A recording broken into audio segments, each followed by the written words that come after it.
the only thing that comes out that's left of you is your eyeball. Probably dead.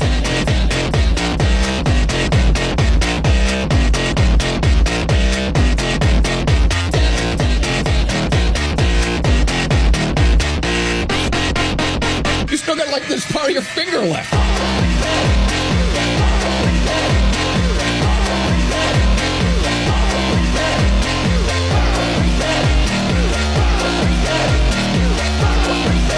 If somebody were to like push you into a meat grinder